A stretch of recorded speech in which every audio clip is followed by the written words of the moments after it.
What if a millionaire publicly humiliated you in front of important investors for mispronouncing a word? A 52-year-old cleaning lady was humiliated in an elegant office, but while cleaning at dawn, she discovered documents that changed everything forever. Tell me in the comments which country you're watching from, and if you want to know how she got the most epic revenge in history, subscribe to the channel and hit that like button. What she discovered will leave you speechless. The sunlight streamed through the floor-to-ceiling windows of Reginald Construction's Manhattan office, casting long golden rectangles across the polished marble floor.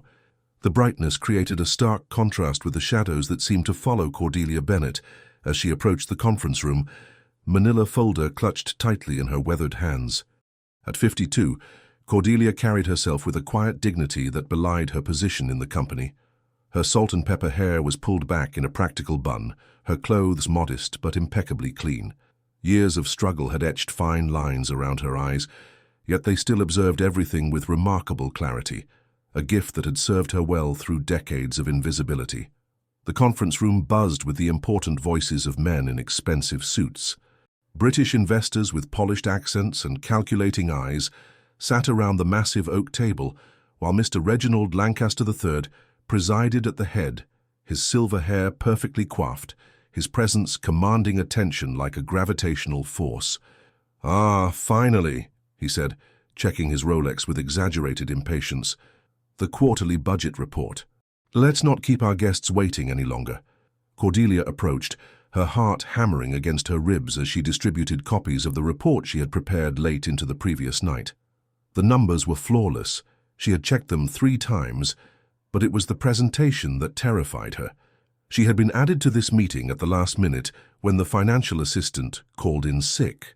"Good morning, gentlemen," she began, her Appalachian roots betraying themselves in the gentle lilt of her voice. "I'll be presenting the quarterly budget." "Budget?" Mr. Reginald interrupted sharply. Cordelia blinked, confused. "Yes, the budget for the budget," he enunciated loudly, his face reddening. "My God, woman, you can't even speak properly. How dare you address my clients with that hillbilly accent?" The room fell silent. The British investors shifted uncomfortably, exchanging glances. Cordelia felt heat crawl up her neck and flood her face as she stood frozen, the remaining reports clutched against her chest like a shield. "I apologize, Mr. Reginald," she managed, her voice barely audible. "Just leave the papers and get out," he snapped, dismissing her with a flick of his manicured hand. "And send in Angela to take notes. At least she speaks like an educated person." As Cordelia backed out of the room, she caught her reflection in the glass wall, small, diminished, transparent. In that crystallized moment of humiliation, something shifted within her. A question formed behind her burning eyes. How many pieces of yourself can you surrender before there's nothing left to give? The answer would change everything. 3 days after the humiliation in the conference room, Cordelia arrived at the office at 5:30 a.m. The early morning hours belonged to the invisible people, the cleaners, the maintenance staff, those who prepared the stage for the important players who would arrive later. She moved through the silent space with practiced efficiency, her cleaning cart squeaking softly against the marble floors. The offices were transformed in these quiet hours, stripped of pretense and performance. Cordelia preferred them this way, honest in their emptiness. When she reached Mr. Reginald's office, she paused. His door was slightly ajar, unusual for a man obsessed with security and privacy. Hesitantly, she pushed it open and found the space in disarray, papers scattered across his mahogany desk, drawers half open, the garbage bin overflowing with crumpled documents and empty whiskey miniatures. Cordelia began to restore order, as was her job. As she organized the papers on his desk, her eyes caught phrases that triggered her curiosity: financial restructuring, asset liquidation, creditor negotiation. Without fully intending to, she found herself reading paragraphs, pages, entire documents, and she understood them, all of them. Contract clauses that should have been impenetrable revealed their meanings to her, as if she were fluent in a language she'd never studied. Balance sheets told stories of financial distress hidden beneath carefully constructed facades. It was like discovering she could swim after spending a lifetime afraid of water. "What are you doing?" The voice startled her so badly she dropped the papers. Mortimer Wells, the company's lawyer, stood in the doorway, his tall frame casting a long shadow across the office. His eyes, the same hazel as hers, narrowed suspiciously. "I'm sorry, sir." "Just cleaning up," Cordelia said, quickly gathering the fallen documents. "Mr. Reginald left everything in quite a state." Mortimer watched her for a long moment before stepping into the office. "He was here until midnight, working on the West Side project. The British investors are getting nervous." He paused, studying her face. "Haven't I seen you somewhere before? Outside of the office, I mean." Cordelia kept her eyes down. "I don't think so, sir. I mostly keep to myself." He didn't sound convinced. "Well, leave those papers exactly as they are. Mr. Reginald has a system, chaotic as it may appear." "Of course." After he left, Cordelia finished her cleaning duties with shaking hands. The discovery of her hidden ability both thrilled and terrified her. It was like finding a door inside herself that opened to a room she never knew existed. That evening in her small apartment in the Bronx, Cordelia sat at her kitchen table with a cup of tea, replaying the morning's discovery in her mind. Her granddaughter Zoe practiced violin in the next room, the sweet, imperfect notes floating through the thin walls. "Grammy, will you help me with this passage?" Zoe called. Cordelia smiled and rose from her chair. Life had taught her to recognize moments that changed everything. The birth of her daughter, the death of her husband, the day she became responsible for her grandchildren. This morning felt like one of those moments, though she couldn't yet see where it would lead. "Coming, sweetheart," she answered, setting aside thoughts of contracts and clauses. "Let me hear what you're working on." "Did you hear about the delay?" Marissa whispered, sliding into the seat across from Cordelia in the company break room. It was lunchtime, 1 week after Cordelia's discovery in Mr. Reginald's office. The small room smelled of microwaved leftovers and cheap coffee. Outside the single window, Manhattan continued its relentless pace, oblivious to the quiet conversations happening in countless break rooms across the city. "Delay?" Cordelia asked, unwrapping her sandwich from the deli down the street. Marissa, the receptionist with perpetually worried eyes, leaned closer. "Payday. It's going to be late again. 3rd time this year." She tore open a packet of sugar with trembling fingers and dumped it into her coffee. "My landlord doesn't accept excuses. 1 more late payment, and he's threatening eviction." Cordelia frowned. "Mr. Reginald assured everyone the company was thriving. That's what he wants everyone to believe." The new voice belonged to Angela, Mr. Reginald's executive assistant, who had just entered the break room. She was impeccably dressed in a tailored pantsuit, her blonde hair falling in perfect waves around her shoulders. But the reality is much less glamorous. Angela rarely associated with the lower-level employees, but today she pulled out a chair and joined them, her expression unusually grim. "The accounts have been in the red for months," she continued, lowering her voice. "Mr. Reginald has been using money from new projects to pay off debts from the old ones. It's like a house of cards." "How do you know all this?" Cordelia asked. Angela's perfectly lined lips curved into a bitter smile. "I see everything that crosses his desk. He thinks I'm just a pretty face who takes dictation, but I've been watching the numbers. They don't lie." "But the British investors," Marissa began. "Are his last hope," Angela finished. "If they pull out, the whole company collapses." After lunch, Cordelia moved through her cleaning duties with a distracted mind. The revelation about the company's finances disturbed her deeply. If what Angela said was true, dozens of employees, many of whom lived paycheck to paycheck, were at risk. That afternoon, as she dusted the framed photographs in the hallway outside Mr. Reginald's office, her cloth paused over a silver frame containing a picture of a young woman with intelligent eyes and a determined expression. Something about her seemed familiar. "That's my daughter, Ophelia." Mr. Reginald's voice came from behind her. "She just passed the bar exam. Top of her class at Columbia." Cordelia turned to find him watching her with an unreadable expression.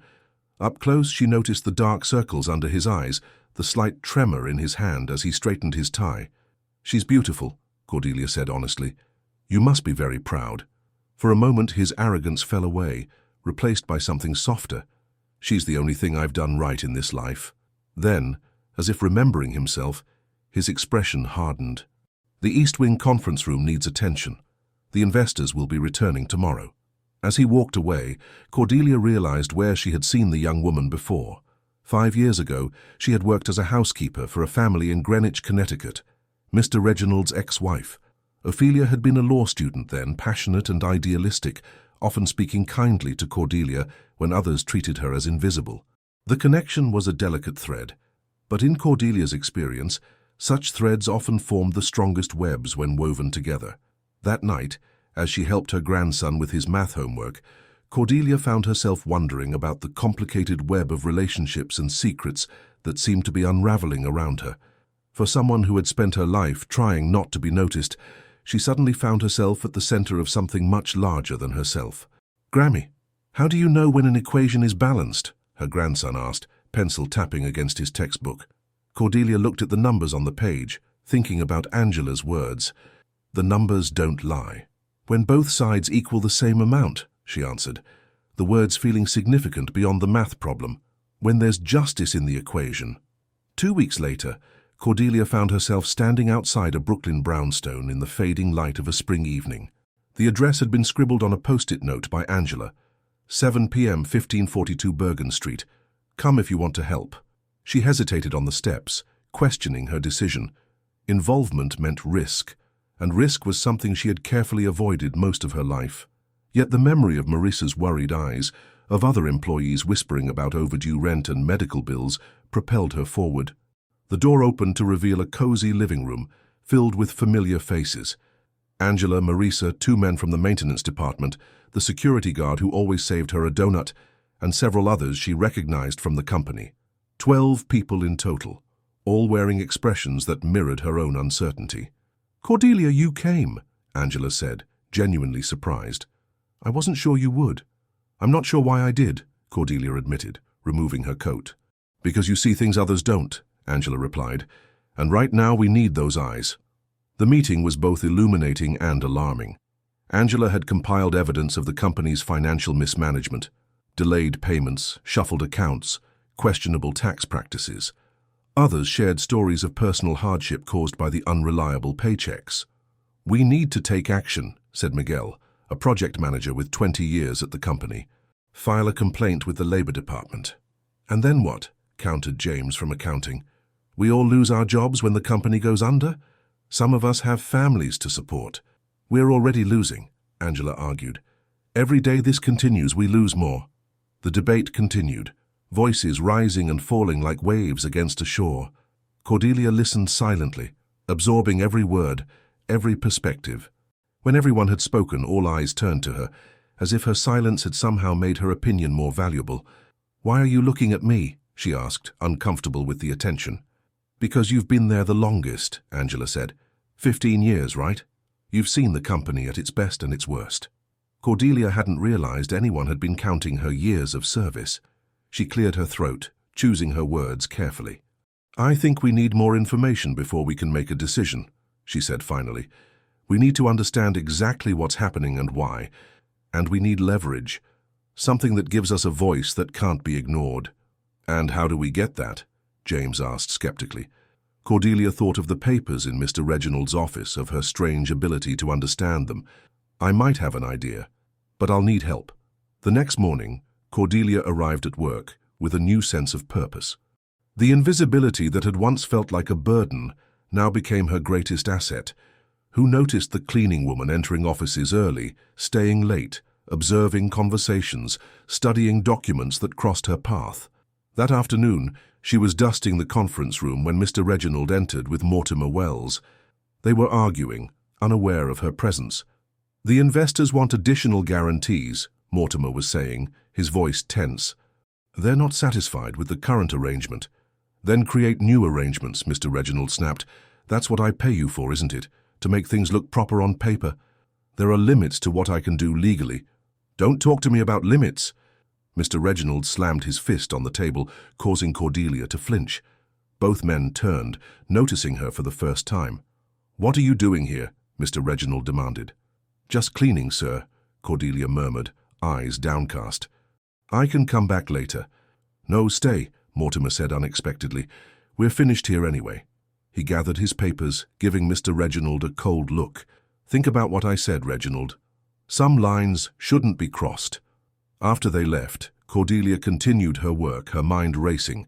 The conversation confirmed what Angela had shared at the meeting, but more importantly, it revealed a potential crack in the foundation. Mortimer Wells seemed uncomfortable with whatever Mr. Reginald was asking him to do. That night, as Cordelia sat at her small kitchen table, reviewing notes she'd secretly taken, her granddaughter Zoe placed a cup of tea beside her. "You're working late, Grammy," she observed. "School project?" Cordelia smiled at the teenager who had grown so wise in her 17 years. "Something like that. A study of balance and imbalance." Zoe sat across from her, curious. "Is that why you've been different lately? More, I don't know, focused?" Cordelia considered the question. Had she changed? Perhaps. The woman who had stood humiliated in the conference room a month ago seemed like a different person now, someone who had accepted limitations that this new Cordelia was beginning to question. "I'm just trying to solve a puzzle," she said finally. "Sometimes life gives you pieces that don't seem to fit together, until suddenly they do." Zoe nodded, though she couldn't possibly understand the full meaning. "Well, don't stay up too late. You always say a clear mind needs proper rest." After Zoe left, Cordelia stared at her notes. Tomorrow would bring new challenges, new pieces to the puzzle, and for the first time in years, she felt equal to those challenges, not just surviving them, but perhaps even mastering them. "When did I stop believing I was capable of more than survival?" she wondered. The question haunted her long into the night. Rain lashed against the windows of Reginald Construction, turning the Manhattan skyline into a blur of grey shapes and diffused lights. Cordelia preferred these rainy days. The office was quieter, more contemplative, as if the weather reminded everyone of their vulnerability to forces beyond their control. She was organizing files in the basement archive, a task assigned to her after Mr. Reginald declared the space a disgraceful mess. The basement smelled of damp paper and forgotten ambitions, boxes of documents stretching back decades. It was tedious work, but it provided an opportunity few others would have: access to the company's historical records without supervision.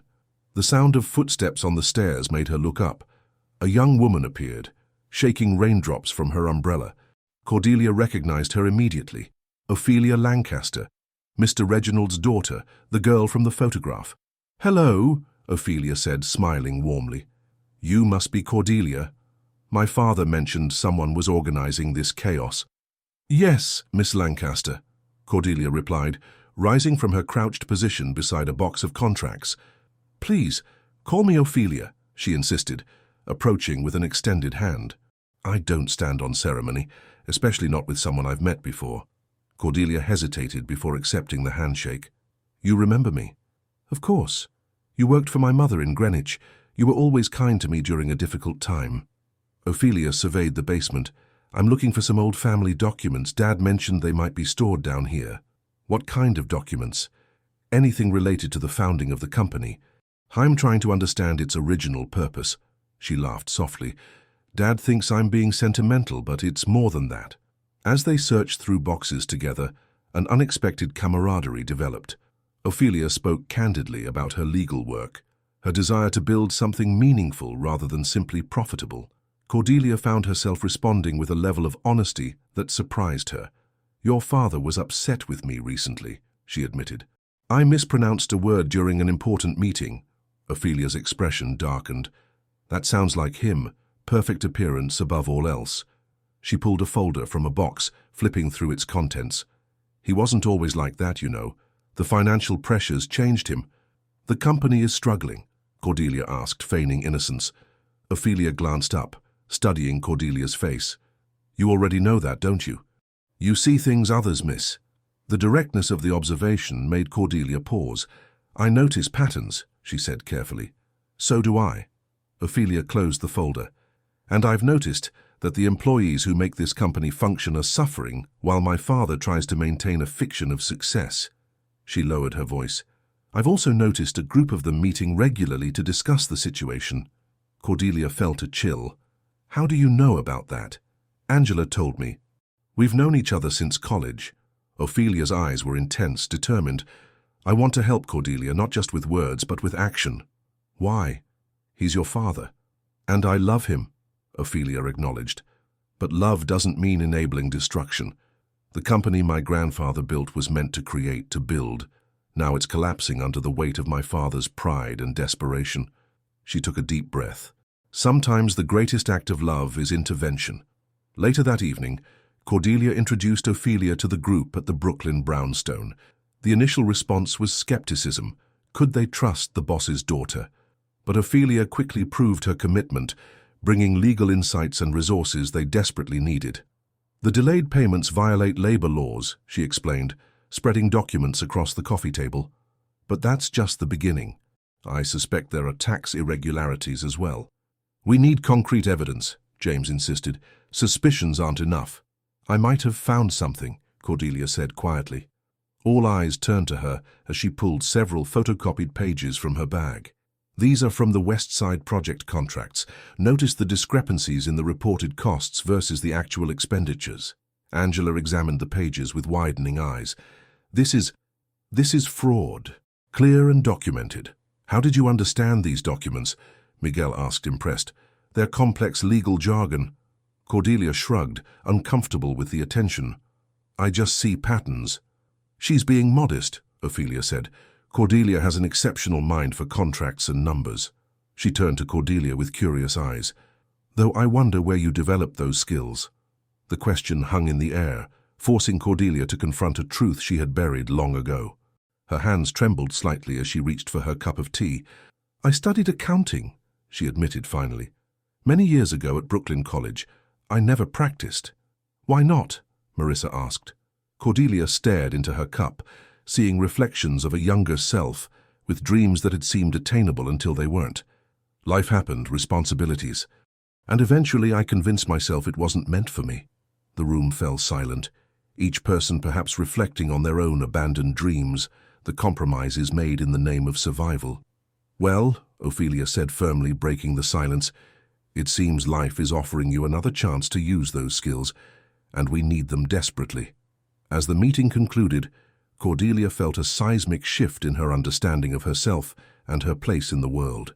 The knowledge she had buried, the abilities she had denied, they hadn't disappeared. They had been waiting, dormant, for the right moment to bloom. Walking home through the rain-washed streets of Brooklyn, Cordelia thought about the strange twist of fate that had connected her to Ophelia once again. Some might call it coincidence, but Cordelia knew better. Life had a way of circling back, offering second chances disguised as new challenges. We are not defined by our failures or the limitations others place upon us, she thought, as she watched the city lights reflect in puddles beneath her feet. We are defined by how we rise when given the chance. The rain had stopped, and the air felt cleaner, full of possibility. The following week brought an unexpected complication. Mr. Reginald, perhaps sensing the shifting dynamics within his company, installed security cameras throughout the office and hired a private security firm to monitor suspicious activities. He's paranoid, Angela whispered to Cordelia as they watched technicians mount cameras in the hallways. He knows someone's gathering information. Cordelia felt a flutter of panic. Has he mentioned anyone specifically? No, but he's watching everyone. Be careful, Cordelia. The warning was well timed. That same afternoon, Mortimer Wells appeared beside Cordelia as she cleaned the third-floor restrooms. I need to speak with you, he said, his voice low and urgent. Not here. Meet me at the coffee shop across the street at 4. Cordelia's heart raced. Had she been discovered? Why would you want to speak with me, Mr. Wells? Mortimer glanced nervously at a nearby camera. Please. It's important. At precisely 4 o'clock, Cordelia entered the bustling coffee shop, the aroma of espresso and pastries enveloping her. Mortimer sat in a corner booth, a briefcase on the table before him. He looked different outside the office, less imposing, more human. Thank you for coming, he said, as she slid into the seat across from him.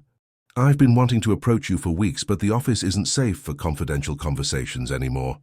What could possibly be confidential between us? Cordelia asked cautiously. Mortimer opened his briefcase and removed a faded photograph, sliding it across the table. Do you recognize this woman? Cordelia stared at the image of a young woman with familiar eyes, her own eyes, standing beside a younger version of herself. That's my Aunt Eleonora, from West Virginia. She looked up sharply. How do you have this? Eleanor Wells was my mother, Mortimer said quietly. Which makes us cousins, Cordelia. The revelation struck her like a physical blow. She studied his face, seeing now the family resemblance. The same high cheekbones, the same hazel eyes. Why didn't you say something sooner? I wasn't certain at first. Then I was ashamed. He looked down at his untouched coffee. I recognized you the moment you started working at the company, but I pretended not to. Our family backgrounds are so different. I've spent my entire career trying to distance myself from my Appalachian roots. While I've spent my life being reminded of mine, Cordelia said, a hint of bitterness in her voice. Yes. Mortimer's expression was pained. I've watched how Reginald treats you, how he speaks to you, and I've said nothing, done nothing. That shame has grown heavier recently. Why come forward now? Mortimer lowered his voice. Because Reginald is destroying the company, and he's willing to cross legal and ethical lines to maintain the illusion of success. He hesitated.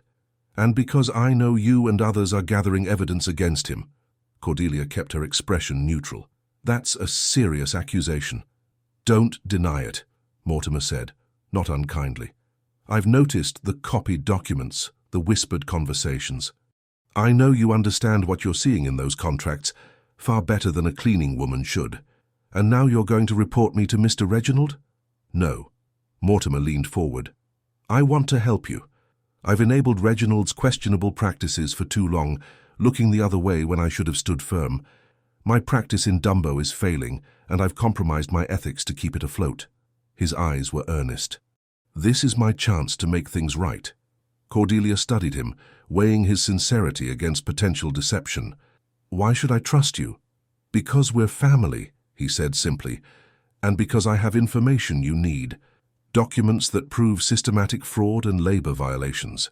Later that night, in the safety of the Brooklyn brownstone, Cordelia introduced Mortimer to the group.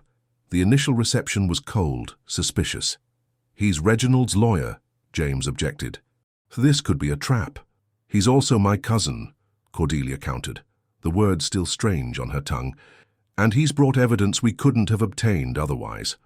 Mortimer placed his briefcase on the table and removed a thick folder. These are internal memos and financial records documenting tax evasion and labor violations dating back 3 years. Reginald has been diverting funds meant for employee benefits into personal accounts and using new project investments to cover existing debts. Ophelia examined the documents, her legal training evident in her methodical review. This is compelling evidence, she confirmed. Combined with what we've already gathered, it's enough to take to the authorities. Not yet, Cordelia said, surprising herself with her conviction. We need more. More than fraud and labor violations? Marissa asked incredulously. We need to understand the full extent of the situation, Cordelia explained, and we need a plan for what happens after. If the company collapses, everyone loses their jobs. She's right, Angela agreed. We need a comprehensive strategy. As the meeting continued late into the night, Cordelia found herself in an unfamiliar position, leading, directing, synthesizing ideas. The skills she had buried for decades emerged naturally, as if they had been waiting for this moment. Afterward, Mortimer walked with her to the subway station, the night air cool against their faces. You're remarkable, Cordelia, he said. You should have been running a company, not cleaning one. Life doesn't always give us what we deserve, she replied. No, but sometimes it gives us second chances. He paused under a streetlight. Why did you never use your accounting degree? Cordelia watched a train rumble overhead on elevated tracks, its windows illuminating briefly like fireflies in the darkness. I tried. For years I applied to firms, banks, anywhere that needed accountants. But they saw my accent, my clothes, my address in the Bronx and found reasons not to hire me. And then my husband died, leaving me with a young daughter to support. I couldn't wait for opportunities that might never come, so I took jobs that were offered, housekeeping, cleaning offices, jobs where people didn't care how I pronounced budget as long as I showed up on time. Mortimer was silent for a long moment. I changed my accent, he admitted finally, took elocution lessons during law school to erase West Virginia from my voice, changed my name from Mortimer Wells Johnson to just Mortimer Wells because it sounded more sophisticated. Did it work? Did they accept you? They accepted the person I pretended to be. His smile was sad. But I'm not sure that's the same thing. As they parted ways, Cordelia felt a strange sense of peace. In Mortimer, she saw a reflection of a road not taken, success achieved through denial of self. She had chosen a different path, one of compromise and survival. Neither choice had been without cost. Yet here they were, cousins separated by circumstance, now united in purpose. Perhaps that was its own kind of victory. The package arrived on a Tuesday, delivered by a courier to Cordelia's apartment in the Bronx. The return address was unfamiliar, a law office in Charleston, West Virginia. Inside was a letter explaining that her mother's former attorney had passed away, and his firm was fulfilling his obligation to deliver certain documents upon the 3rd anniversary of Eudora Bennett's death. Beneath the letter lay a sealed envelope in her mother's handwriting. For Cordelia when I am gone. Cordelia's hands trembled as she opened it. Her relationship with her mother had been complicated, love tangled with disappointment, affection shadowed by unmet expectations. What final words had Eudora wanted to share? The letter began simply, "My dearest daughter, there are truths I was too ashamed to speak in life, but cannot bear to leave unspoken in death." What followed was a confession that stunned Cordelia to her core. Her mother had not, as Cordelia had always believed, been disappointed in her academic achievements. Rather, she had been devastated by the rejection Cordelia faced after graduation, watching helplessly as doors closed in her daughter's face due to prejudice and classism. "I pushed you to give up, to take the cleaning job," Eudora wrote. "I told you it was practical, sensible. The truth is, I couldn't bear to watch you suffer the same rejection I had faced in my youth. I thought I was protecting you from heartbreak, but I realize now I may have stolen your chance to fight for your dreams." Enclosed with the letter was Cordelia's Brooklyn College diploma and academic transcripts, documents Cordelia thought had been lost during a move years ago. Her mother had kept them, preserved them, perhaps as penance for her well-intentioned but devastating advice. The final paragraph of the letter struck Cordelia like a physical blow. "Your mind was always extraordinary, capable of seeing patterns others missed, understanding complexities that baffled your teachers. That gift doesn't fade with disuse, my darling. It waits dormant for the moment you choose to reclaim it. It's never too late to become what you might have been." Cordelia sat motionless at her kitchen table, tears streaming down her face. The revelation explained so much. Her facility with the contracts, her intuitive understanding of the company's financial structures. These weren't newly discovered talents, but reclaimed abilities, skills that had been buried, but never lost. The sound of the front door opening broke her reverie. Her granddaughter Zoe entered, violin case in hand, her expression brightening at the sight of Cordelia. "Grammy, you're home early." Then, noticing the tears, "What's wrong? Did something happen?" Cordelia carefully folded the letter. "Just an old truth finding its way home," she said softly. "How was your lesson?" "Good. My teacher says I'm ready for the school recital next month." Zoe set down her case and approached the table, curious about the papers. "What are these?" Cordelia showed her the diploma. "Something I'd forgotten I had." Zoe's eyes widened. "You studied accounting at Brooklyn College. Grammy, that's amazing. Why didn't you ever tell me?" "I suppose I thought it didn't matter anymore." "Of course it matters," Zoe exclaimed, with the passionate certainty of youth. "It's part of who you are, who I am." The phrase echoed in Cordelia's mind, long after Zoe had gone to practice her violin. Who was she really? The cleaning woman who moved invisibly through the corridors of power, the accountant whose career had been strangled before it began, the leader who was now guiding a group of determined employees toward justice? Perhaps she was all of these and more, the sum of choices made and unmade, opportunities taken and denied, strengths recognized and forgotten. That evening, she called an emergency meeting at the Brooklyn brownstone. The group had grown to 15 now, including Mortimer and Ophelia. They gathered around the living room, sensing the urgency in Cordelia's voice. "I've been thinking about our endgame," she began without preamble. "What happens if we succeed?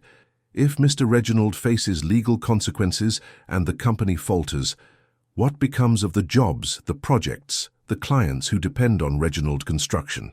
"That's not our responsibility," James argued. We're just seeking justice for labor violations. It should be our responsibility, Cordelia countered firmly. We're not just fighting against something.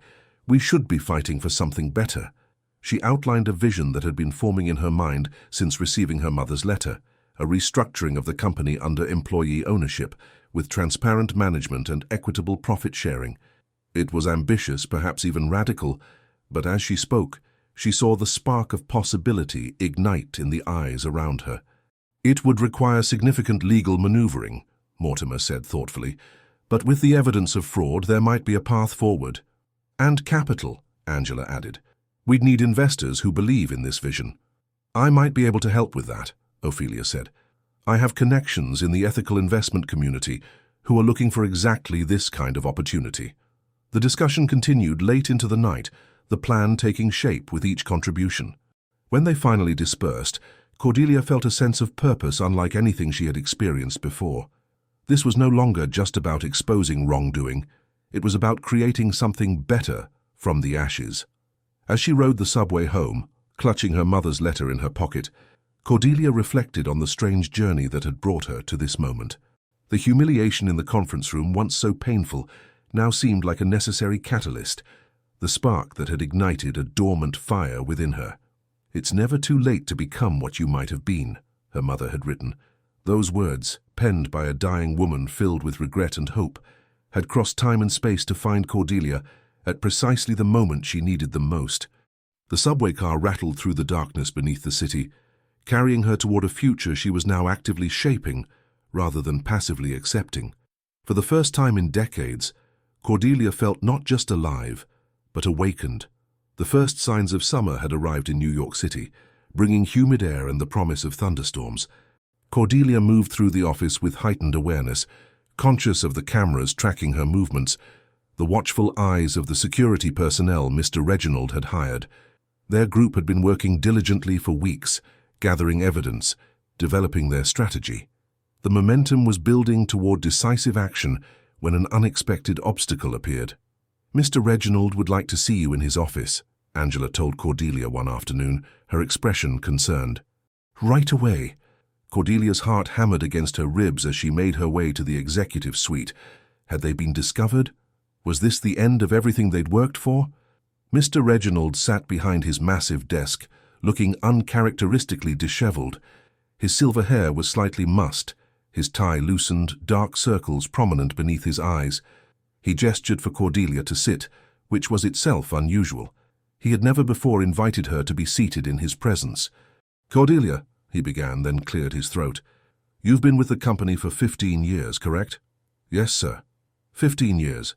He shook his head slightly. Longer than most of my executives. Longer than my marriage lasted. He opened a drawer and removed a manila envelope, placing it on the desk between them. I'm going to be direct. I know you've been looking into company documents. I know you've been talking to other employees about concerns. Cordelia kept her expression neutral, though her pulse raced. Sir, He held up a hand to silence her. I'm not interested in explanations or denials. What I am interested in is resolving this situation quietly, efficiently. He pushed the envelope toward her. Inside is $15,000 in cash. Consider it a token of appreciation for your years of service. In return, I ask only that you stop whatever investigation you're conducting and persuade the others to do the same. Cordelia stared at the envelope, stunned by the brazenness of the bribe. Why would you think I have that kind of influence? Mr. Reginald's smile was cold. Don't underestimate my intelligence, Cordelia. I may have overlooked you for years, but I see you now. You're the quiet center of this resistance. The others look to you, though I confess I don't entirely understand why. He leaned forward, his voice softening. $15,000 could make a significant difference for your grandchildren, couldn't it? For their education, their opportunities. The question struck at Cordelia's deepest vulnerability, her desire to give Zoe and Lucas opportunities she had never had. With that money, Zoe could attend music camp this summer. Lucas could get the specialized tutoring he needed. $15,000 represented possibilities, freedom from constant financial anxiety, but it also represented surrender, compromise, the acceptance of injustice. What about the others? She asked quietly. The employees whose paychecks have been delayed, whose benefits have been reduced. Mr. Reginald waved dismissively. Business has cycles, downturns. They'll be compensated eventually. With what money? The company is failing, isn't it? His expression hardened. The company is evolving through a challenging phase. My concern is maintaining stability during this transition. Stability for whom? Cordelia pressed, finding courage in the clarity of her conviction. Not for the maintenance staff who can't pay their rent, or the project managers who've had to take second jobs. I'm offering you a solution to your personal challenges, he said, pushing the envelope closer. The broader issues will resolve themselves in time. Cordelia looked at the envelope, then back at Mr. Reginald. In his eyes, she saw not just arrogance, but fear, the desperate calculation of a man watching his empire crumble, willing to use any tool at his disposal to shore up the foundations.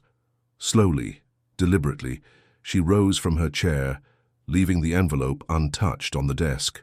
Thank you for the offer, Mr. Reginald, but I must decline. His face flushed with anger. Don't be a fool, Cordelia. This opportunity won't come again. I understand. She moved toward the door, then paused. My grandmother used to say that character is revealed not by what we take, but by what we refuse to take.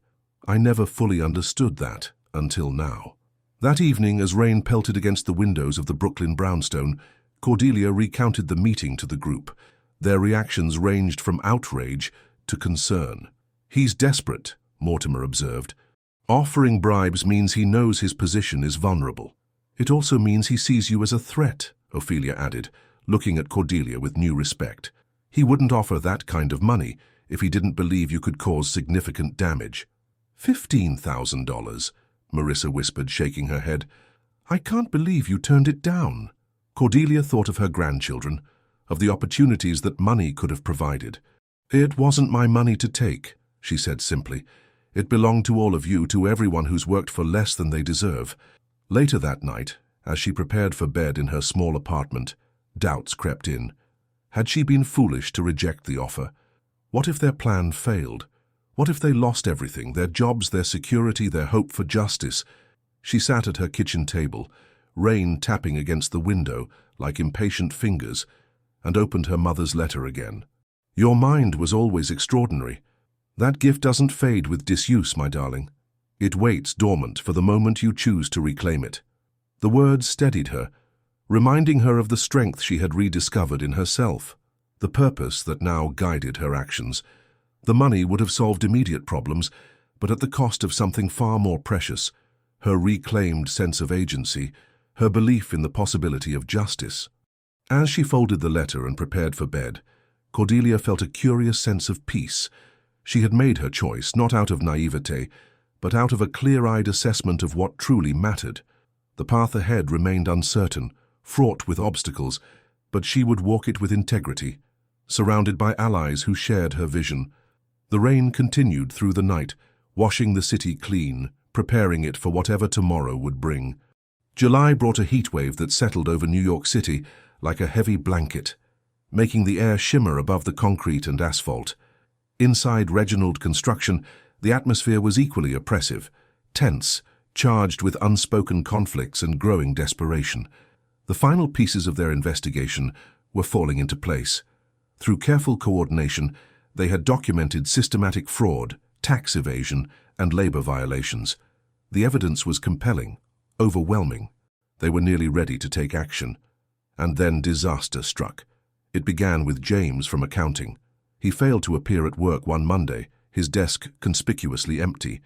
By Wednesday, rumors circulated that he had accepted a position at a rival firm, with a substantial signing bonus. He sold us out, Angela hissed to Cordelia in the break room. He took everything we gathered and disappeared.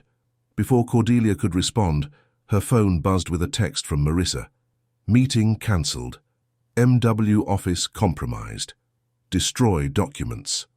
A chill ran through Cordelia despite the summer heat. Mortimer's office had been their secure meeting place for the past week, a space where they could review evidence without fear of surveillance. By afternoon, the full extent of the betrayal became clear. James had indeed taken their evidence, not to authorities but to Mr. Reginald, trading it for personal advancement. Mortimer's law office had been searched, documents seized. The carefully constructed case they had built over months was crumbling. That evening, a smaller, more somber group gathered in Ophelia's apartment in Chelsea, a sleek, minimalist space that reflected its owner's pragmatic idealism. Cordelia, Angela, Mortimer, Ophelia, and Miguel sat around a glass dining table, the remnants of their evidence spread before them. "We've lost most of our documentation," Mortimer said grimly. "Without it, we have allegations but no proof." "And Reginald knows exactly what we were planning," Angela added. "He'll be prepared for whatever move we make." "Then we need to make a different move," Cordelia said quietly. All eyes turned to her. "One he won't anticipate." "What do you have in mind?" Ophelia asked. Cordelia took a deep breath. "I still have access to his office during early morning cleaning. There's one document we haven't found yet, the original contract for the West Side project. According to Angela, it contains clear evidence of tax fraud." "That contract would be in his personal safe," Angela said. "No one has access except Reginald himself." "I've seen him open it," Cordelia revealed. "Many times while cleaning his office. He thinks I'm not paying attention, but I am. Always. Even if you could open the safe, removing documents would be theft," Mortimer cautioned. "It could undermine our entire case legally." "Not if I don't remove them," Cordelia countered. "Just photograph them with this." She held up her smartphone, basic, outdated, but functional. The plan they developed was dangerous in its simplicity. The next morning, during a predicted thunderstorm that would disrupt the security camera system, Cordelia would access Mr. Reginald's office, photograph the critical documents, and leave without a trace.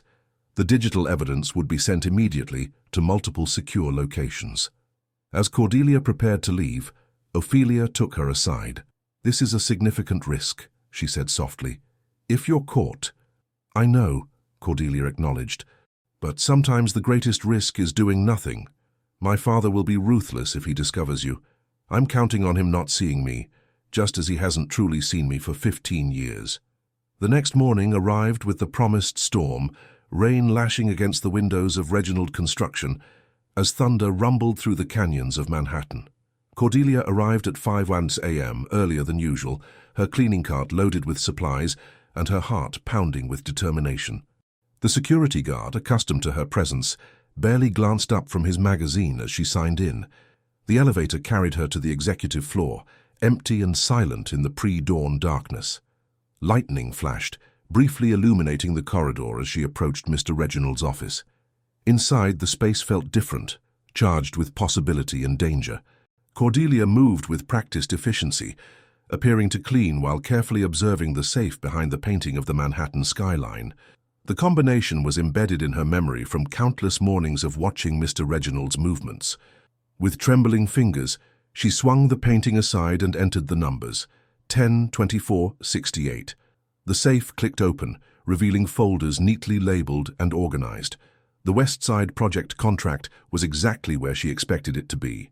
As Cordelia carefully photographed each page, lightning continued to flash outside, creating a stroboscopic effect that made the office seem unreal, dreamlike. Thunder crashed directly overhead, and for a moment, the lights flickered. She was so focused on her task that she didn't hear the door open. "What the hell do you think you're doing?" Mr. Reginald stood in the doorway, his expression a mixture of shock and fury. Despite the early hour, he was fully dressed in a crisp suit, as if he too had come to the office with secret purpose. Cordelia froze, the contract still in her hands, her phone visible on the desk beside her. There was no possibility of concealment, no plausible explanation. "I asked you a question," he said, advancing into the room with dangerous calm. "What are you doing with those documents?" In that moment, Cordelia made a decision. No more hiding, no more pretending to be less than she was. "I'm documenting evidence of fraud," she said clearly, meeting his gaze without flinching. "Tax evasion, labor violations, misappropriation of funds." His laugh was harsh, disbelieving. "You, a cleaning woman with a 6th-grade education, is investigating financial fraud?" "I have a degree in accounting from Brooklyn College," Cordelia said, her voice steady despite her racing heart. "I graduated with honors. And I've spent months tracking your systematic dismantling of this company for personal gain." The shock on his face would have been satisfying under different circumstances, Now, it only confirmed the depth of his blindness, his inability to see beyond surface appearances. "Who put you up to this?" he demanded. "Was it Mortimer, my daughter?" "They helped," Cordelia acknowledged, "but this began with me.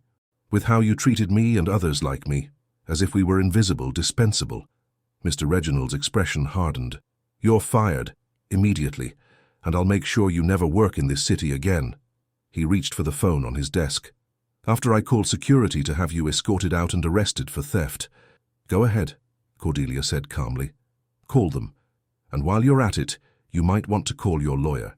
The evidence has already been transmitted to multiple secure locations." "Your time is up, Mr. Reginald." It was a bluff. She hadn't yet sent the photos, but it was delivered with such conviction that uncertainty flickered across his face. "You're lying," he said, but his hand hesitated above the phone. "Am I?" Cordelia gathered her dignity around her like armor. "You've spent 15 years underestimating me, Mr. Reginald. Perhaps you should consider the possibility that you've been wrong all along." The standoff lasted only moments, but to Cordelia, it felt like hours. Finally, Mr. Reginald lowered his hand. "What do you want?" he asked, his voice tight with suppressed rage. "Justice," Cordelia replied simply, "for everyone you've wronged." Outside, the storm continued to rage, mirroring the conflict within the office. But beneath Cordelia's fear and tension was a surprising emotion: relief. The confrontation she had dreaded had finally arrived, and she had faced it not with shame or subservience, but with truth and courage. Whatever happened next, she would never again diminish herself to make others comfortable with their own assumptions. The aftermath of the confrontation was swift and brutal. Cordelia was escorted from the building by security, her few personal belongings stuffed into a cardboard box, her employee badge confiscated. Rain soaked through her clothes as she stood on the sidewalk outside Reginald Construction, uncertain where to go or what to do next. The worst part was not knowing if she had succeeded. In the chaos of discovery, she hadn't had time to send the photographs to the secure email addresses they had established. Her phone had been confiscated, the evidence potentially lost. She made her way to the Brooklyn brownstone, but found it empty. A hastily scrawled note on the door: "Location compromised. Stay away." With growing desperation, she tried calling Angela, Mortimer, Ophelia. All went straight to voicemail. By evening, the full extent of the disaster became clear. News reached her through Zoe, who had received a call from Ophelia. Mr. Reginald had launched a counter-offensive, firing Angela and several others involved in the investigation, threatening legal action for conspiracy and corporate espionage. Mortimer's law practice was being audited, his professional reputation under attack.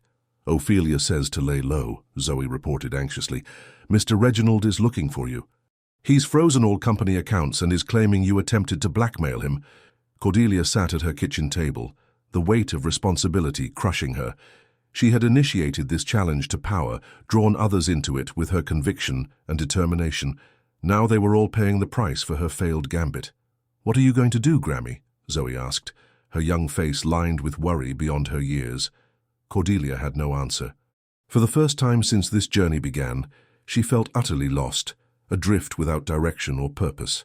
The following days brought deeper despair. Without her income, financial pressures mounted immediately. Bills arrived with threatening red stamps, the refrigerator emptied, and no new job materialized despite frantic applications. The timing couldn't have been worse. Summer in New York, when many businesses operated with reduced staff. More devastating than the practical challenges was the sense of failure that haunted her. She had come so close to achieving justice, to reclaiming not just her own dignity, but that of everyone who had been mistreated and undervalued. Now those hopes lay shattered, and she had dragged others down with her.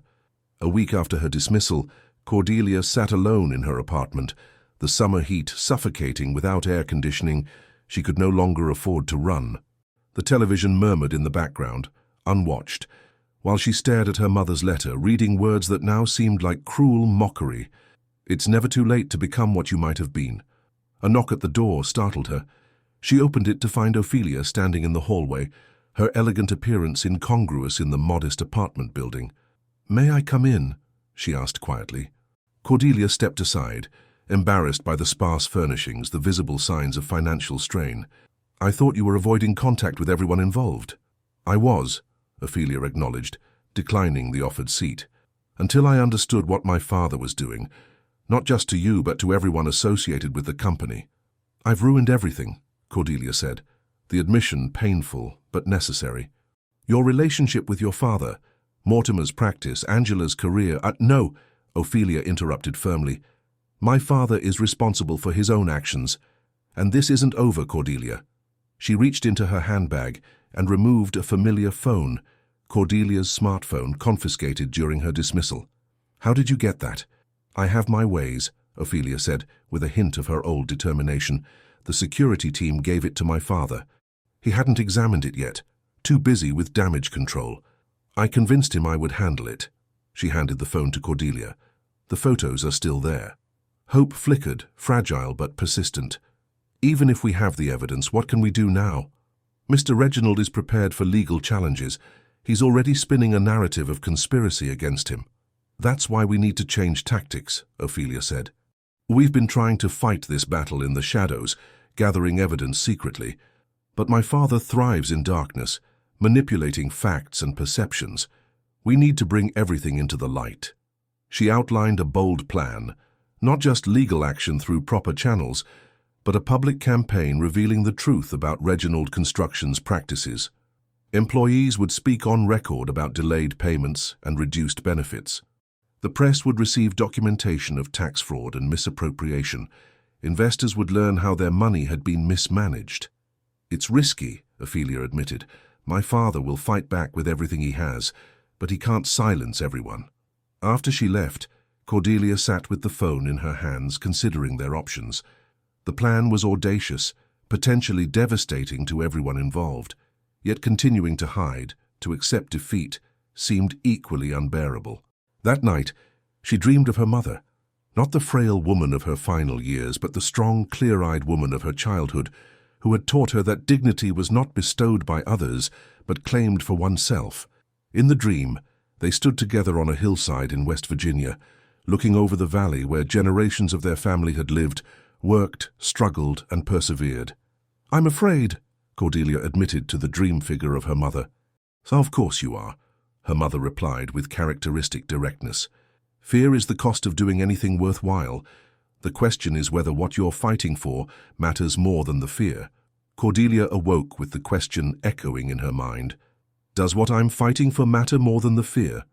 The answer came not in words, but in the quiet certainty that settled in her heart as she watched the sunrise paint the Bronx skyline in shades of gold and promise. Yes, it mattered. The dignity of every person who had been dismissed, overlooked, underestimated, it mattered more than any fear. She reached for her phone and began typing messages to the core group that had started this journey with her. It was time to step into the light and reclaim not just their dignity but their power.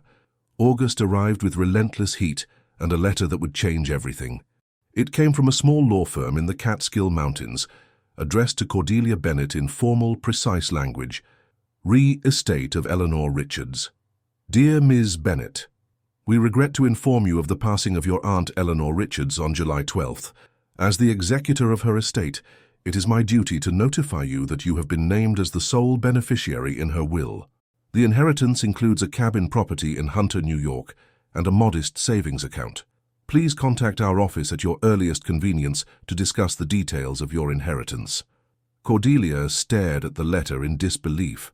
Aunt Eleanor, her mother's cousin really, but always called Aunt in the loose family terminology of Appalachia, had been a distant figure in her life, encountered only at rare family gatherings. Cordelia hadn't even known she owned property in New York State. The timing seemed miraculous, a lifeline appearing just when she had begun to lose hope. The inheritance wouldn't solve all their problems, but it offered breathing room, a foundation from which to rebuild. 2 days later, Cordelia drove a rented car up winding mountain roads toward Hunter, New York. Zoe sat beside her, gazing in wonder at the dense forests and glimpses of valleys below. "Here it's like another world," she marveled, "so different from the city." The cabin proved to be a modest but well-maintained structure on 3 acres of wooded land. Built in the 1950s, it featured a stone fireplace, 2 small bedrooms, and a covered porch overlooking a stream that bubbled over rocks worn smooth by decades of flowing water. Inside they found evidence of Aunt Eleanor's practical nature. Simple furniture, well-stocked shelves of home-canned goods, walls lined with books on subjects ranging from botany to civil rights history. On the kitchen table lay an envelope addressed to Cordelia in spidery handwriting. The letter inside was brief but profound. Dear Cordelia, if you're reading this, I've finally worn out my welcome on this earth. Don't waste time on mourning, I've had a good long run. I'm leaving you this place because you remind me of myself at your age. Practical, observant, and stronger than you know. I've watched your journey from afar, seen the compromises life forced upon you. This cabin represents freedom from those compromises, a place where you can remember who you truly are. The world rarely offers second chances without a fight. When yours comes, and it will, grab it with both hands and don't let go. With affection and respect, Eleanor. The savings account proved modest but significant, $42,000, enough to provide temporary financial stability while Cordelia determined her next steps. That evening, sitting on the porch with Zoe as fireflies appeared in the gathering dusk, Cordelia felt a clarity she hadn't experienced in weeks. The cabin represented more than financial relief. It was a reminder that she came from a lineage of strong, independent women who had faced their own battles with courage and determination. "Are we going to live here now?" Zoe asked, the question floating in the cool mountain air. "No," Cordelia replied after a thoughtful pause. "We have unfinished business in the city, but this place will be here when we need it. A sanctuary, a possibility." The next morning, Cordelia called a meeting at the cabin. One by one they arrived, Angela, Mortimer, Ophelia, and several others who had remained committed to their cause despite the setbacks. They gathered on the porch, cups of coffee in hand, surrounded by the ancient peace of the mountains. "Thank you for coming all this way," Cordelia began. "I know the past weeks have been difficult for everyone. I felt responsible for the hardships you've endured because of our failed attempt." "We all knew the risks," Angela said firmly. "We chose this fight together." Cordelia nodded gratefully. "And now we need to choose our path forward. Ophelia has proposed bringing our evidence into the public sphere, rather than relying solely on legal channels." "Reginald is too well connected legally," Mortimer confirmed. "He's already working to undermine any case we might build through conventional means." "But public exposure carries its own risks," Cordelia continued. "Personal attacks, professional retaliation, potential lawsuits." "So, what's the alternative?" Miguel asked. "Give up? Let him continue exploiting people?" The question hung in the air, weighted with all they had sacrificed, all they still stood to lose. Cordelia looked at each face, people who had become more than colleagues, more than allies. They had become a community united by shared purpose and mutual respect. "No," she said finally. "We don't give up, but we need to be strategic, prepared for the consequences." She outlined a plan that combined elements of legal action and public exposure, a coordinated campaign that would make it impossible for Mr. Reginald to silence them individually. The cabin would serve as their headquarters, a place beyond the reach of company surveillance. "I can provide financial support for those who've lost their jobs," she added, explaining her unexpected inheritance. "Not indefinitely, but enough to sustain us through this next phase." As the meeting progressed, a new energy filled the space. Determination tempered by experience, hope grounded in realistic assessment of the challenges ahead. They were no longer naive about the power they faced, but neither were they intimidated by it. That night, after everyone had departed with specific assignments and timelines, Cordelia sat alone on the porch, listening to the night sounds of the forest. A sense of peace settled over her, not because victory was assured, it wasn't, but because she had found her true voice and purpose. The phone call came just before midnight. Ophelia, her voice tight with controlled emotion. "My father knows we met today," she said without preamble. "Someone is watching us, tracking our movements. How much does he know about our plans? I'm not sure, but he called to threaten me, to say he would disinherit me completely if I continue to betray him." Ophelia's voice caught slightly. "He's my father, Cordelia. Despite everything, that still means something to me." "Of course it does," Cordelia said gently. "Family always matters, even when it's complicated." "But I won't abandon our cause," Ophelia continued, her voice strengthening. "What we're doing is right. I just wanted you to know that the stakes have risen." After they hung up, Cordelia remained on the porch, watching the moon rise over the mountains. The path ahead had just become more treacherous, the potential costs higher. Yet the alternative, surrender, acceptance of injustice, was unthinkable. Eleanor's words echoed in her mind. "The world rarely offers second chances without a fight. When yours comes, and it will, grab it with both hands and don't let go." She had been given a second chance, not just at professional recognition or financial stability, but at becoming fully herself, claiming the dignity and purpose that had always been her birthright. Whatever challenges lay ahead, she would face them with clear eyes and an uncompromising heart. The fight would continue, not from desperation, but from a place of grounded strength and unwavering commitment to justice. By mid-August, their campaign was in full motion. Working from the cabin in Hunter, they built their case methodically, gathering testimonies from current and former employees, organizing financial evidence, preparing legal documents. The transformation in Cordelia was remarkable.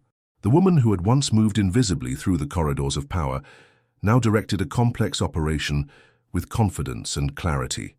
Her accounting knowledge, dormant for decades, emerged fully as she analyzed financial statements and tax records, identifying patterns of fraud that even Mortimer had missed. "You're a natural strategist," Angela observed one evening as they reviewed their progress. "You see 3 moves ahead, while the rest of us are focused on the immediate obstacles." Cordelia smiled. "I've spent a lifetime watching and listening while being underestimated. You learn a lot that way." Their first public move came through a carefully placed article in a respected business journal detailing allegations of financial impropriety at Reginald Construction without naming sources. The piece sent ripples through the industry, prompting inquiries from investors and clients. Mr. Reginald responded predictably with denial, threats of legal action against the publication, and intensified efforts to identify the sources. Security at the company headquarters doubled. Loyal employees were offered bonuses for information about conspirators. "He's getting desperate," Mortimer reported after speaking with contacts still inside the company. The British investors are wavering, demanding explanations for discrepancies in the financial reports. Their second move targeted the Department of Labour, presenting documented evidence of systematic labour violations, delayed payments, reduced benefits, unsafe working conditions. This time they attached names to the complaints, 16 employees willing to testify about their experiences. The response was swift and multi-pronged. Cease and desist letters arrived from Mr. Reginald's attorneys. Private investigators began following key members of their group. Rumors circulated about disgruntled former employees with personal vendettas. Through it all, Cordelia maintained a steady presence, neither intimidated by the threats nor carried away by small victories. Each morning she rose early to walk beside the stream near the cabin, gathering strength from the timeless rhythms of nature before facing the day's challenges. The turning point came unexpectedly. Late one afternoon, as Cordelia reviewed documents in the cabin's small living room, a car appeared on the gravel driveway, an expensive black sedan, out of place in the rustic setting. From it emerged Ophelia, her expression grave, accompanied by an older woman Cordelia recognized immediately, Victoria Lancaster, Mr. Reginald's ex-wife and Ophelia's mother. "I'm sorry to arrive unannounced," Victoria said after introductions. Her voice carried the refined tones of old New England money, but her eyes were sharp, assessing. "Ophelia thought it was time we met." Over tea on the porch, Victoria revealed her purpose. "My former husband has always been ambitious, sometimes ruthlessly so, but what he's doing now goes beyond ambition into desperation. He's burning bridges, alienating allies, making enemies he can't afford." "Why does that concern you?" Cordelia asked directly. "You've been divorced for years." "Because despite everything, he's still my daughter's father." Victoria's gaze shifted to Ophelia, softening momentarily. "And because I know things about Reginald Construction that even you haven't discovered." What followed was a revelation that altered their understanding of the entire situation. Victoria had been an early investor in the company, a fact obscured in public records by layers of holding companies and trusts. She still owned 15% of Reginald Construction, shares that gave her specific legal rights. including access to complete financial records and the ability to call for a board review of management decisions. "I've been monitoring the situation from a distance," she explained. "When Ophelia told me about your efforts, I realized it was time to take a more active role." "What exactly are you proposing?" Cordelia asked cautiously. "An alliance," Victoria replied. "My financial leverage combined with your evidence and testimony. Together, we can force a complete restructuring of the company, legally, transparently, and without the scorched earth approach Reginald seems determined to pursue." Later that evening, after Victoria and Ophelia had departed with promises of further discussion, Angela expressed the skepticism they all felt. Can we trust her? She was married to Reginald for years. They share social circles, business connections. They also share a daughter who believes in what we're doing, Cordelia pointed out. And Victoria has resources we lack: legal standing, financial influence, connections within the industry. "It could be a trap," Mortimer warned. "A way for Reginald to identify all of us at once, gather evidence of conspiracy." Cordelia considered this possibility seriously. "What's your impression of Victoria, professionally speaking?" Mortimer thought for a moment. "She's formidable, comes from old money but built her own investment firm, known for ethical business practices and supporting women in leadership." He hesitated. "If she's genuine, she would be a powerful ally." Through the night, Cordelia weighed the risks and potential benefits. Victoria's involvement would certainly accelerate their timeline, potentially bringing resolution before their limited resources were exhausted, but it would also introduce new variables, complications they couldn't fully predict. By morning, she had reached a decision. They would proceed with Victoria's proposal, but with careful boundaries and safeguards. Trust would be earned incrementally, information shared on a need-to-know basis. What followed was a whirlwind of activity. Victoria's attorneys began a formal review of Reginald Construction's finances, using her shareholder rights to access records previously hidden from them. Ophelia coordinated between their group and her mother's team, ensuring all evidence was properly documented and presented.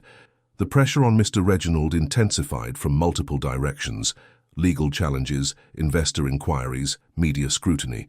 His counterattacks grew increasingly erratic, revealing the desperation beneath his polished facade. Then came the moment they had anticipated and dreaded.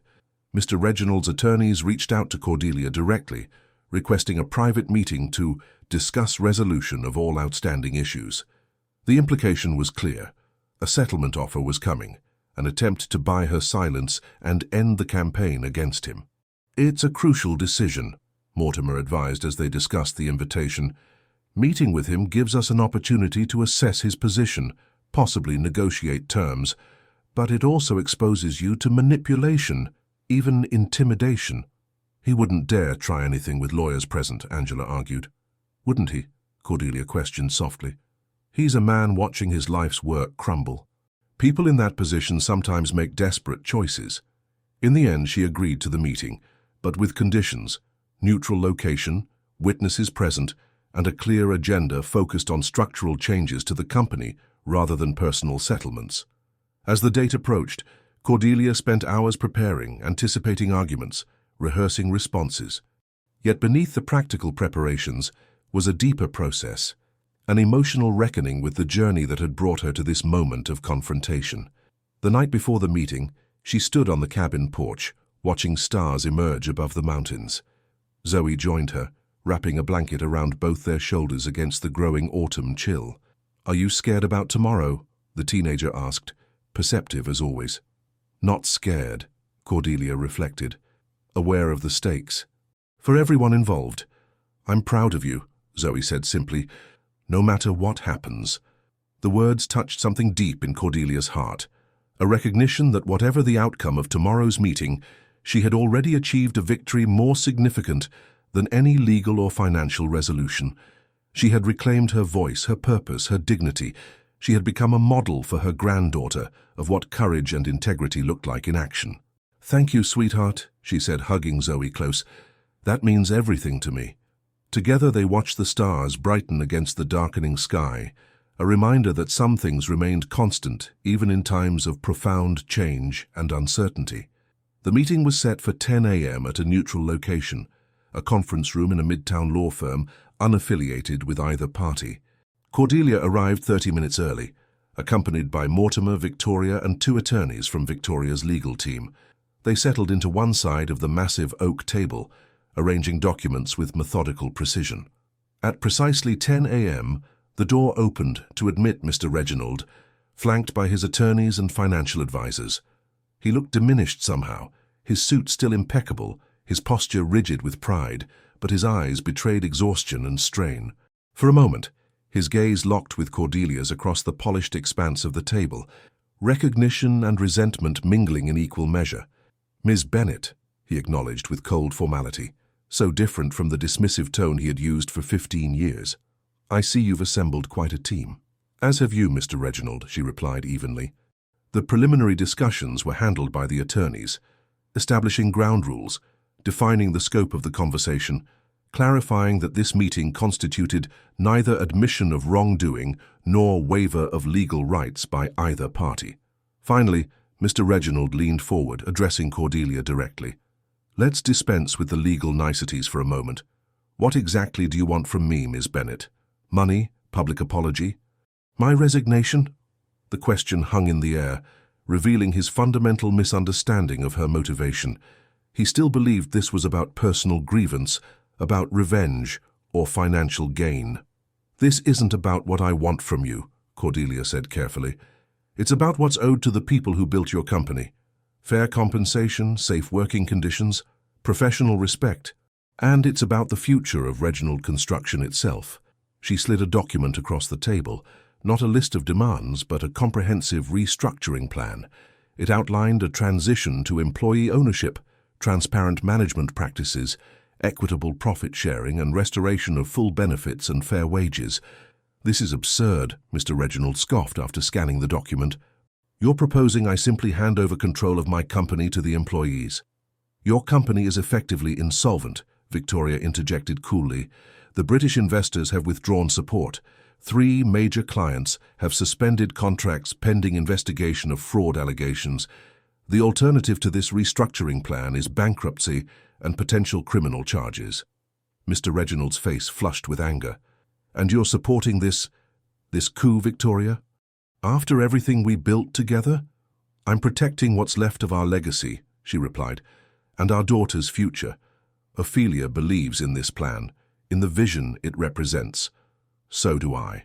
For the next 3 hours, the discussion ranged from heated arguments to technical negotiations over specific points in the restructuring plan. Mr. Reginald alternated between defiance and resignation, between threats and reluctant concessions. Throughout, Cordelia maintained a calm, focused presence. This was not the nervous cleaning woman who had once trembled before his anger, but a confident professional, presenting a vision based on sound financial principles and ethical business practices. By early afternoon, the outlines of an agreement began to emerge. Mr. Reginald would step down as CEO but remain as a consultant during the transition. Victoria's shares, combined with a new employee ownership structure, would create a controlling interest committed to the restructuring plan. A board of directors, including employee representatives, would provide oversight and accountability. As the attorneys drafted preliminary terms, Mr. Reginald requested a moment alone with Cordelia, a request she granted against Mortimer's cautious advice. They stood by the window overlooking Madison Avenue, the city stretching beyond in its chaotic grandeur. For a long moment, neither spoke, the weight of their shared history and divergent perspectives filling the space between them. "I underestimated you," Mr. Reginald said finally, his voice stripped of its usual arrogance. "For 15 years, I never really saw you." "You saw what you expected to see," Cordelia replied. "That's true of most people. Was this always your plan?" "From the moment I humiliated you in that meeting." Cordelia considered the question, its implications. "No, I didn't have a plan then, just a realization that something had to change, not just for me, but for everyone the company had failed." He nodded slowly, gazing out at the city. "I built that company from nothing. My father left me a small construction business with 3 employees. I transformed it into something significant." His voice carried a note of genuine loss. "It's not easy to let go. No one is asking you to erase what you built," Cordelia said with unexpected gentleness. only to transform it again into something that honors not just ambition, but human dignity. When they returned to the table, the atmosphere had subtly shifted. The final negotiations proceeded with less antagonism, more focus on practical implementation of the restructuring plan. By late afternoon, preliminary agreements were signed, pending review by all relevant parties. As they gathered their materials to leave, Mr. Reginald approached Cordelia one final time. "The accounting position," he said abruptly.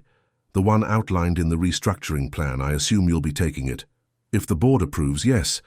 A ghost of his former imperious manner surfaced briefly. "Then I expect excellence, Ms. Bennet. Nothing less." Cordelia allowed herself a small smile. "I've never offered anything less, Mr. Reginald. You just never noticed." Outside, the September air carried the first hint of autumn crispness. Cordelia stood on the sidewalk, momentarily overwhelmed by the significance of what had just transpired. After months of struggle, setbacks, and uncertainty, they had achieved what had once seemed impossible: a fundamental restructuring of power, a reclamation of dignity not just for herself, but for every employee whose contribution had been undervalued. Mortimer joined her, his expression a mixture of disbelief and admiration. "You did it, Cordelia. You actually did it." "We did it," she corrected gently. "All of us together." As they walked toward the subway, Cordelia felt lighter, as if she had set down a burden carried for decades, not just the recent months of conflict, but the weight of diminished expectations, of opportunities denied, of potential unrealized. The journey wasn't over. Implementation of the restructuring plan would bring new challenges, new opportunities for both success and failure. But something fundamental had changed, not just in the company's structure, but in Cordelia herself. She had reclaimed not just her voice, but her rightful place in the world, not through bitterness or revenge, but through clarity of purpose and unwavering commitment to justice. The victory belonged not to her alone, but to everyone who had believed in the possibility of transformation, of second chances, of dignity restored. 1 year later, sunlight streamed through the windows of Cordelia's office on the 14th floor of what was now called Cornerstone Construction. The name change had been one of many transformations in the months following the restructuring agreement, a symbolic break with the past and affirmation of a new foundation. From her desk, Cordelia could see the Manhattan skyline stretching toward the horizon, a testament to human ambition and creativity. The view reminded her daily of what was possible when vision combined with determination. The transition had not been without challenges. Implementing the employee ownership structure, rebuilding client relationships, creating new management systems. Each step had required persistence and flexibility. There had been resistance from some, skepticism from others. Old habits and hierarchies didn't dissolve overnight, yet the results were becoming increasingly visible. Productivity had increased significantly. Once employees understood their work, directly benefited them through profit sharing. Innovation flourished in an environment where ideas were welcomed regardless of their source. The company had regained stable financial footing, with new projects and renewed investor confidence. A knock at the door interrupted Cordelia's reflections. Angela entered, now serving as operations director, a position earned through her exceptional organizational skills and commitment to the restructuring process. "The quarterly meeting starts in 15 minutes, she reminded Cordelia. "The board is expecting your financial presentation." "I'll be right there," Cordelia assured her, just finishing the projection slides. After Angela left, Cordelia took a moment to prepare herself.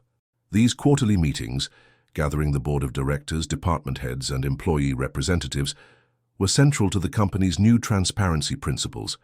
Today's agenda included financial reports, project updates, and strategic planning for the coming year. Her phone buzzed with a text from Zoe. "Good luck with the meeting, Grammy. Dinner at 7 to celebrate?" Cordelia smiled as she replied affirmatively. Zoe was now in her first year at Brooklyn College, the same school where Cordelia had once studied, balancing music performance and business courses with characteristic determination. As Cordelia gathered her materials and headed toward the conference room, she passed through the open workspace that had replaced the former maze of hierarchical offices. Employees nodded or waved in greeting, not with the deference of subordinates, but with the respect of colleagues. The company's physical space reflected its philosophical transformation. Walls had been removed, creating collaborative environments. Art from local artists brightened corridors once decorated with impersonal corporate pieces. Plants thrived in corners and on desktops, bringing life into spaces previously defined by sterility and formality. In the conference room, faces familiar and new awaited her presentation. The board of directors now included Victoria, who had transformed from ally to friend during the restructuring process, Ophelia, whose legal expertise had proven invaluable, Mortimer, who had rebuilt his practice while serving as the company's ethics officer, and 3 employee representatives elected by their peers. Mr. Reginald was notably absent. After 6 months as a consultant during the transition, he had chosen to retire completely, purchasing a home in Florida where, according to Ophelia's occasional updates, he was slowly adjusting to a life defined by golf rather than corporate power. As Cordelia began her presentation, she felt a quiet confidence that still sometimes surprised her. The financial projections she discussed, the strategic recommendations she offered, these reflected not just her rediscovered accounting skills, but a lifetime of observation and analysis previously unrecognized and unutilized. The third quarter results exceed projections by 12%, she explained, directing attention to the relevant charts. This reflects not just increased productivity, but significant cost savings from our new sustainable construction initiatives. Questions followed. Thoughtful, challenging, engaged. This too was different from the old regime, where questioning the leadership had been discouraged, if not forbidden. Now differing perspectives were valued as opportunities for refinement and improvement. After the meeting concluded successfully, Cordelia returned to her office to find an unexpected visitor waiting. Miguel, one of the maintenance staff who had been part of their original group at the Brooklyn Brownstone. "Sorry to interrupt," he said, rising from the visitor's chair. "I wanted to share some news before you heard it from someone else." "What is it?" Cordelia asked, gesturing for him to sit again. "I've been accepted to the management training program," he said, his expression a mixture of pride and uncertainty. "At my age, starting over like this, it's a big step." "A well-deserved opportunity," Cordelia replied warmly. "Your organizational skills have been evident in every project you've supervised. I wouldn't have applied if you hadn't encouraged me," he admitted. "Seeing what you accomplished at our age, it changed how I thought about possibilities." After Miguel left, Cordelia stood by the window, watching clouds cast moving shadows across the city below. His words echoed in her mind, reminding her of the ripple effects created by individual transformation, how one person's reclamation of dignity and purpose could inspire others to recognize their own potential. That evening, Cordelia drove her own car, a modest but reliable sedan purchased with part of her inheritance from Manhattan to Hunter. The cabin had become a weekend retreat, a place to reconnect with nature and perspective when the intensity of corporate life threatened to become overwhelming. Zoe was already there when she arrived, having driven up earlier to prepare dinner. The aroma of herb-roasted chicken filled the cozy space as Cordelia entered. "Perfect timing," Zoe called from the kitchen. "How was the meeting?" Over dinner, Cordelia shared highlights of the day, the positive financial reports, Miguel's news, the continued evolution of the company culture. Zoe listened attentively, asking perceptive questions that reflected her growing understanding of business principles. Later, they sat on the porch as dusk settled over the mountains, wrapping themselves in blankets against the October chill. Fireflies appeared in the gathering darkness, their intermittent light a reminder of how illumination often comes in flashes rather than steady beams.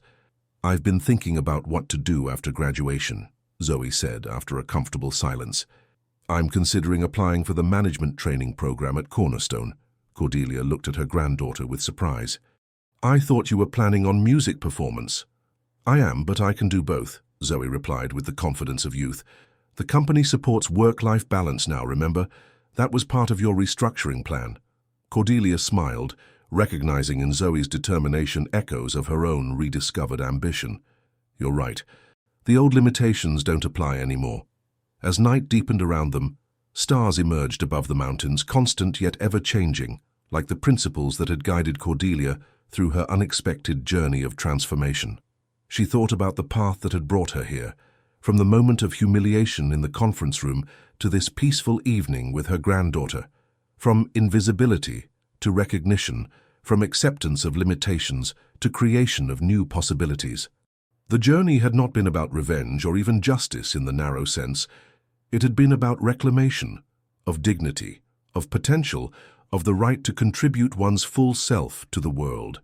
And in that reclamation, she had helped create space for others to do the same. "You know what Aunt Eleanor wrote in her letter?" Cordelia said softly, "that the world rarely offers second chances without a fight. I've been thinking about that a lot lately." "And?" Zoe prompted. "And I've realized that sometimes what looks like a second chance is actually the first chance. The first opportunity to become fully yourself, without the limitations others place upon you or that you place upon yourself." Zoe considered this, her young face thoughtful in the dim porch light. "That's what you did, isn't it? Became fully yourself." "I'm still becoming," Cordelia corrected gently. "We all are, every day. That's the gift and the challenge of being human, the constant opportunity to grow, to transform, to build something meaningful from whatever materials life provides." As they sat together, surrounded by the ancient wisdom of mountains and stars, Cordelia felt a profound sense of gratitude, not just for the specific outcomes of her journey, but for the awakening that had made the journey possible.